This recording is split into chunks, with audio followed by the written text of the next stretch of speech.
கிறிஸ்துவுக்குள் பிரியமானவர்களே, அன்பு இரட்சகர் இயேசு கிறிஸ்துவின் இனிய நாமத்தினால் கர்த்தருடைய பிரசன்னத்திலிருந்து அன்பர் ஜெபூழியங்கள் மூலமாக உங்களை வாழ்த்துகிறேன். கர்த்தர் உங்களோடு இருப்பாராக. ஆமேன். கர்த்தர் நல்லவர், நன்மையானதை செய்கிற ஆண்டவர் நம் மத்தியில் இருக்கிறார். எசேக்கியேல் தீர்க்கதரிசியின் புத்தகம் 36ஆம் அதிகாரம் 36ஆம் வசனம்.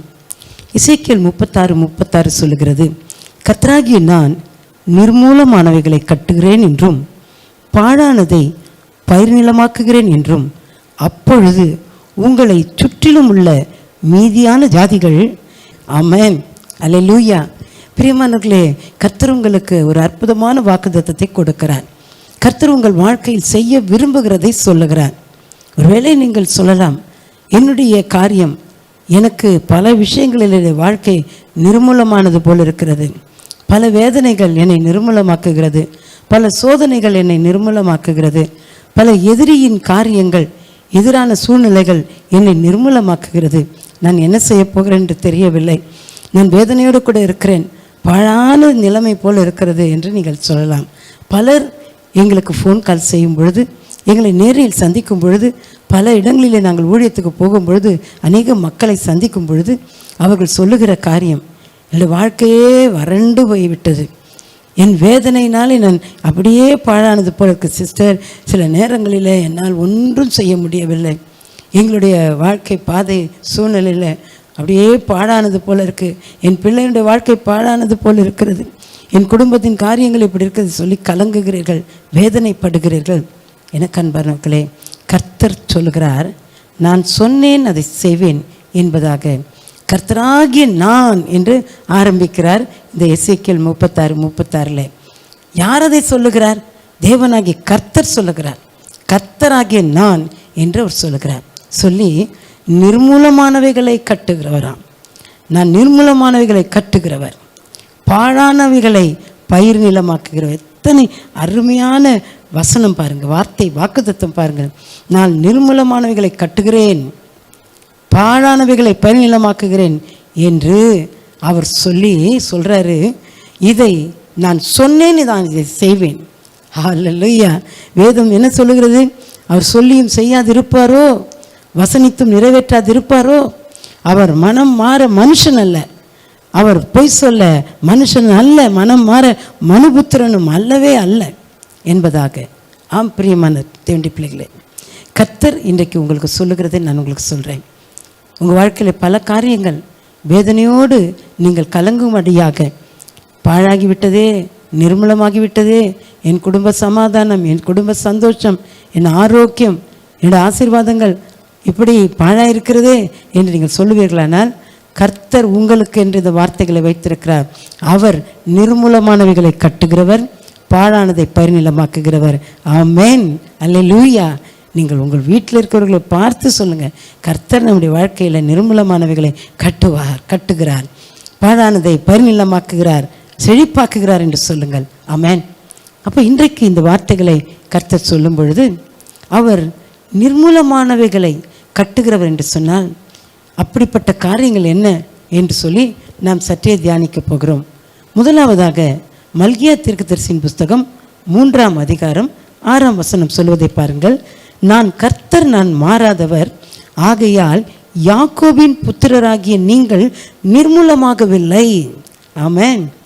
நீங்கள் நிர்மூலமாகவில்லை. பல நேரத்தில் சொல்லுவோம், நம்ம என்ன சொல்லுவோம் பாருங்கள், நாங்கள் இப்படி ஒரு ஆக்சிடெண்ட் வந்துச்சு, அந்த ஆக்சிடெண்ட்டில் ஒருவேளை கர்த்தர் மட்டும் எங்களை காப்பாற்றலைன்னா அப்படியே நாங்கள் நிர்மூலமாயிருப்போம்னு சொல்லுவோம் இல்லையா?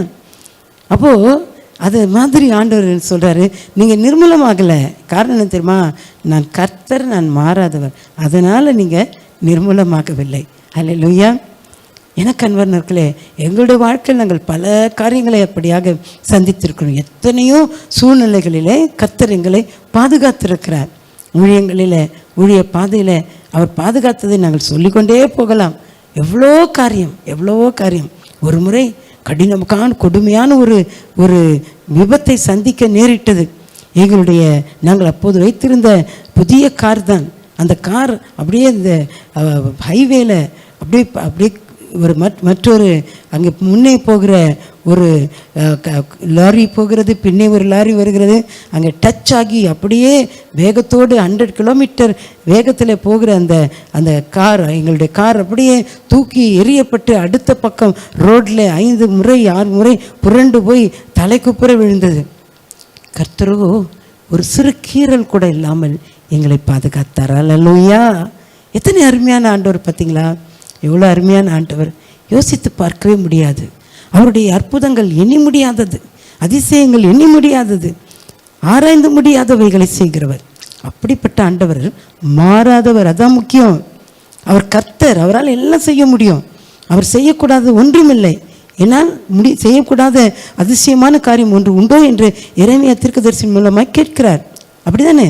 அவரால் செய்யக்கூடாத பெரிய காரியம், அதிசயமான காரியம் ஒன்றுமே இல்லை, ஒன்றும் இல்லை. அவரால் எல்லாம் ஆகும். அவர் சொல்லாகும், அவர் கட்டளையிட நிற்கும். புரிந்து கொள்ளுங்கள்.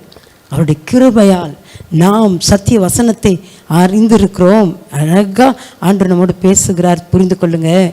ஆண்டவர் மாறாதவராக இருக்கிறாரு. அவர் கர்த்தரவர். ஏன்னா கர்த்தர் ஒருவரால் மாத்திரம்தான் செய்ய முடியும் என்ற காரியங்களை வேறொருவரால் செய்ய முடியாது. அப்படி வேறொருவராலும் செய்ய முடியாத காரியத்தை கர்த்தராகிய நான் நிர்மூலமானவைகளை கட்டுகிறேன், பாழானவைகளை பயிர் நிலமாக்குகிறேன் என்று சொல்லி அதை நான் சொன்னேன், அதை நான் செய்வேன் அப்படின்னு சொல்கிற ஆண்டவர் அவர் மாறாதவர். அவர் மாறாதவர். அவர் மாறாதவராக இருக்கிறனார் தான் அவர் நம்மை நிர்மூலமாகாதபடிக்கு காத்து கொண்டார். நான் கர்த்தர், நான் மாறாதவர், அதனால் நீங்கள் நிர்மூலமாகவில்லை. யாக்கோபின் புத்திரரே, இதை கேளுங்க. தேவஜனமே கேளுங்க.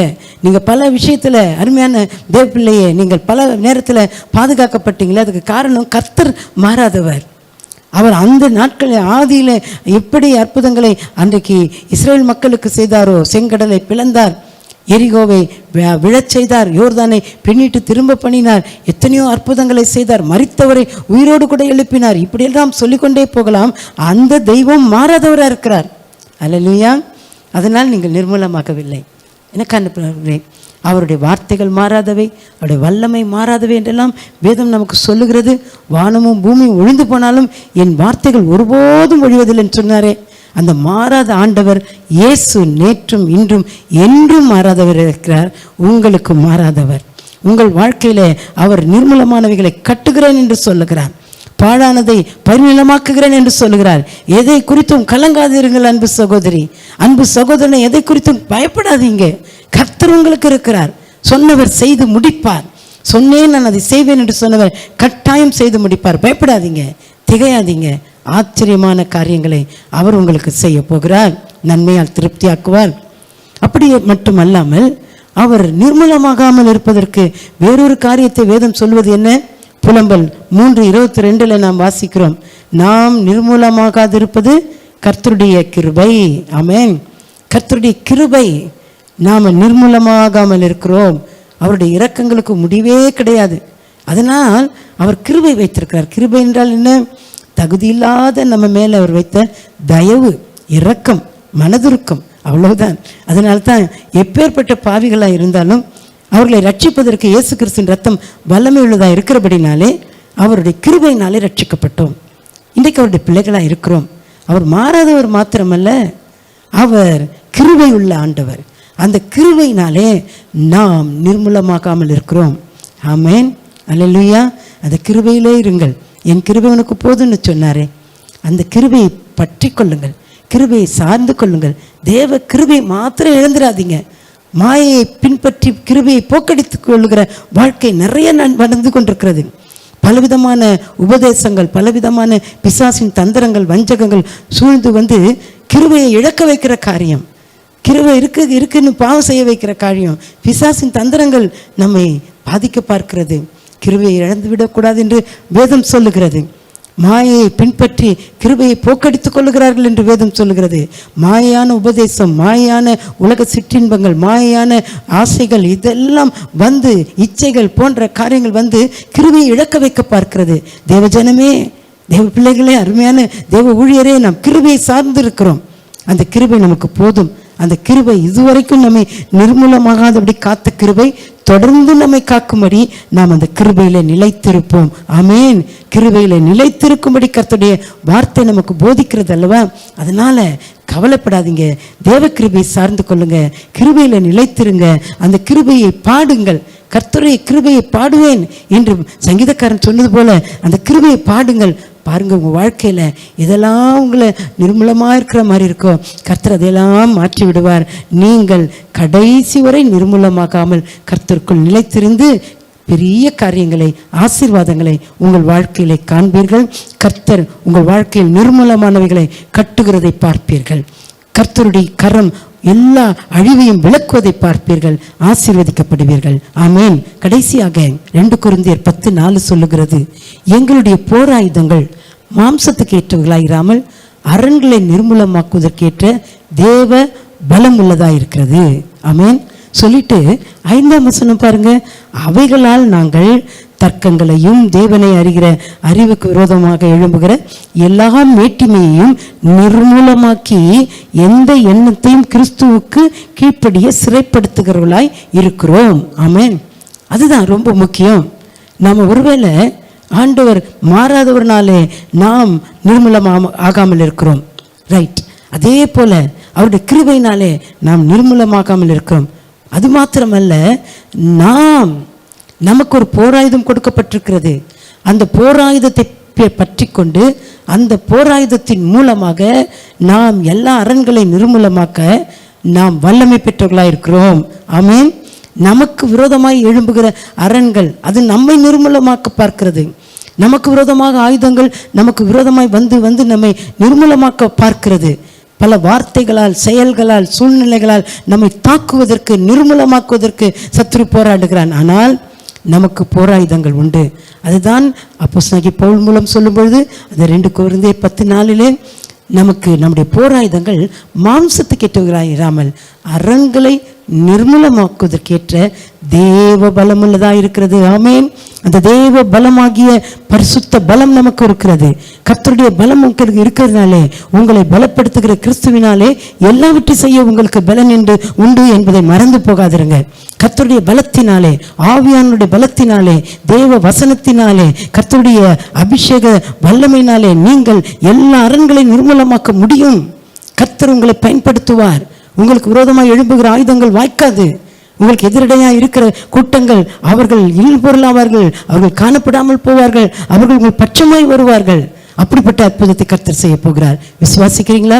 இன்றைக்கு விசுவாசியுங்கள். கர்த்தருடைய அந்த கிருபையையும் அவருடைய அபிஷேகத்தையும் சார்ந்து கொண்டு மாறாத அந்த ஆண்டவருடைய கரத்தில் ஒப்பு கொடுங்கள். கர்த்தர் உங்களுக்காய் கிரியை செய்வார். நான் உங்களுக்காய் ஜெபிக்க போகிறேன். நாம் ஜெபிக்கலாமா? கண்களை மூடி நாம் ஜெபிப்போம். தகப்பனே, இந்த அற்புதமான வல்லமை நிறைந்த பலத்த கருத்துக்குள்ள அருமையான நம்முடைய பிள்ளைகளை கொடுத்து ஜெபிக்கிறேனப்பா. கர்த்தராகிய நான் நிர்மூலமானவைகளை கட்டுகிறேன் என்றும் பாழானதை பரிநிலமாக்குகிறேன் என்றும் எல்லா ஜனங்களும் சுற்றிலும் உள்ள ஜாதிகள் அறிந்து கொள்வார்கள் என்று சொன்னவர். அப்பா, இப்பொழுது இந்த ஜெபத்தில் பங்கெடுத்து கொண்டிருக்கிற நம்முடைய பிள்ளைகளுக்காக ஜெபிக்கிறேன். சுற்றிலும் இருக்கிற மக்கள் அநேக பல வார்த்தைகளை பேசுகிறார்கள், எங்களை துக்கப்படுத்துகிறார்கள். எங்களை சூழ்ந்திருக்கிற பல பிரச்சனைகளால் நாங்கள் பயந்து கொண்டிருக்கிறோம், கலங்கி கொண்டிருக்கிறோம் என்று சொல்லுகிற அநேகர் இருக்கிறார்கள். அப்பா, வேதனை நிமித்தமாக கண்ணீரோடு இருக்கிற அநேகரை நான் பார்க்கிறேன், உணர்கிறேன். சுவாமி, உங்களுடைய பிள்ளைகளை ஒரு சத்துருவும் நிர்மூலமாக்க முடியாதபடி கர்த்தர் நிர்மூலமானவைகளெல்லாம் கூட கட்டுகிறவராய் இருக்கிறபடினாலே நீ சொன்னபடி கர்த்தர் நீ மாறாதவர் என்பதை விளங்க பண்ண மாறாத வல்லமையை அனுப்பிய சுவாமி, மாறாத தேவனுடைய அற்புதத்தை, அதிசயங்களை அன்றைக்கு இஸ்ரவேல் மக்களுக்கு முன்பாக நடத்தின பெரிய பெரிய காரியங்களை நீர் இன்றைக்கு ஜனங்களுக்கு செய்யும்படியாய் ஜெபிக்கிறேன். இப்பொழுது ஜெபத்தில் பங்கெடுத்துக் கொண்டிருக்கிற ஒவ்வொருத்தருடைய வாழ்க்கையிலும் ஆண்டவரே உம்முடைய மாறாத வல்லமை வெளிப்படுவதாக. அது மாத்திரமல்ல, மாறாத உம்முடைய கிருபை அப்பா, கிருபை, மாறாத கிருபை ஆண்டவரே, அந்த கிருபையினாலே நாங்கள் நிர்மூலமாகாமல் இருக்கிறோம் என்று வேதம் சொல்லுகிறபடி தேவ கிருபை இப்பொழுது ஒவ்வொரு நிரப்பட்டும் அப்பா, இப்பொழுது நிரப்பட்டும் என்று ஜெபிக்கிறேன். தேவ பிரசன்னம், தேவ கிருபை இப்பொழுது நிரப்பட்டும் ஆண்டவரே. உம்முடைய கிருபையினால் உம்முடைய பிள்ளைகள் நிலைத்திருப்பார்களாக, உம்முடைய கிருபையை சார்ந்து கொள்வார்களாக. என் கிருபை உனக்கு போதுன்னு சொன்னீங்களே, அந்த கிருபையுடைய பிள்ளைகளை இப்பொழுது இப்பொழுது இப்பொழுது ஒவ்வொரு வீட்டையும், ஒவ்வொரு குடும்பத்தையும், ஒவ்வொரு அன்பு சகோதரனை சகோதரியை, அருமை பெற்றோரை, பிள்ளைகளை நிரப்புவதாக. ஹல்லேலூயா. நீ நிரப்புவதற்காக ஸ்தோத்திரம், ஆசீர்வதிப்பதற்காக உமக்கு நன்றி ஆண்டவரே. ஆண்டவரே, எங்களுடைய போராயுதங்கள் மாம்சத்துக்கு ஏற்றவர்களாய் இராமல் அரண்களை நிர்மூலமாக்குவதற்கு ஏற்ற தேவ பலமுள்ளதா இருக்கிறது என்று சொல்லப்பட்டபடி உம்முடைய பிள்ளைகள் இப்பொழுது அந்த தேவ பலத்தை பெற்றுக் கொள்ளட்டும், அந்த அபிஷேகத்தை பெற்றுக் கொள்ளட்டும். நான் ஜெபிக்கிற இந்த நேரத்தில் ஆண்டவருடைய பிள்ளைகள் மேலுடைய வல்லமை இறங்கட்டும் அப்பா. மாம்ச பலம் அல்ல, ஆவியான பலம், அபிஷேக பலம் இப்பொழுது நிரப்பி நிரப்பி உம்முடைய பிள்ளைகள் துதிக்கும் பொழுது, ஜெபிக்கும் பொழுது, வார்த்தைகளை சொல்லும் பொழுது சத்துருவின் எல்லா திட்டங்கள் தவிடுபடியாவதை உடைய பிள்ளைகள் பார்க்கட்டும் அப்பா. எல்லாவற்றையும் அவர்கள் நிர்மூலமாக்கி ஜெயமெடுப்பார்களாக. உடைய பிள்ளைகளை ஆசீர்வதியும். இந்த பிள்ளைகளுக்கு விரோதமாய் உருவாக்கப்பட்ட எல்லா ஆயுதங்களும் வாய்க்காமல் போனதற்காக நன்றி. நன்றி இயேசு சுவாமி. ஒவ்வொரு குடும்பத்திலும் சமாதானம், சந்தோஷம், ஆசீர்வாதம், அபிஷேகம் பெருகட்டும். அற்புதங்களை, அதிசயங்களை உடைய பிள்ளைகள் காண்பார்களாக, சாட்சிகளாய் எழும்புவார்களாக. உடைய பிள்ளைகளை ஆசீர்வதித்து ஜெபிக்கிறேன். உம்முடைய நாமம் மகிமைப்படட்டும். இயேசுவின் நாமத்தில் பிதாவே, ஆமேன், ஆமேன்.